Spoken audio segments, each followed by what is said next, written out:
Dr. Eric Janssen is a board-certified orthopedic surgeon specializing in knee and shoulder surgery. He practices at SportsMED in Huntsville, Alabama, and recently presented a program on shoulder injuries. While there, he answered the following question: how can I prevent shoulder problems? The following is his response. Yeah, things that will put you at risk, say for your rotator cuff on the long term, you're right, if you do a lot of overhead stuff for prolonged periods of time, that does irritate that area there. The thing that probably puts the most stress on is the way you lift.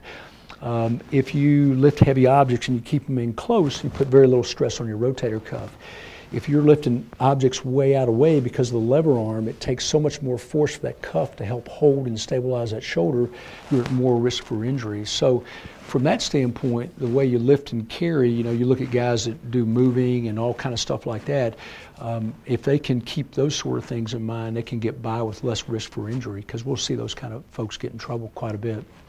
In terms of if you've had an injury, or you've had a problem, the best way to keep it from coming back, if there's not a major structural problem, is to make sure you're fully rehabilitated, that you get all your motion back and your strength back, and so everything's working properly together. Because the shoulder is a very complex mechanism, and I kind of alluded to that with the shoulder blade, where we'll see a patient come in and they've seen somebody, they've done a little exercise, they may have taken a little medicine, they may have gotten it better, it keeps coming back, they can't get rid of it, they're convinced something's really bad wrong with them, and all it is just they've never been fully and properly rehabilitated, and so they keep getting bothered by it.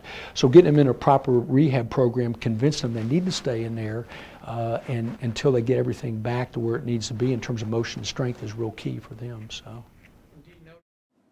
For more information on the diagnosis and treatment options of shoulder injuries, go to sportsmedalabama.com, or to make an appointment with Dr. Janssen, call 256-881-5151.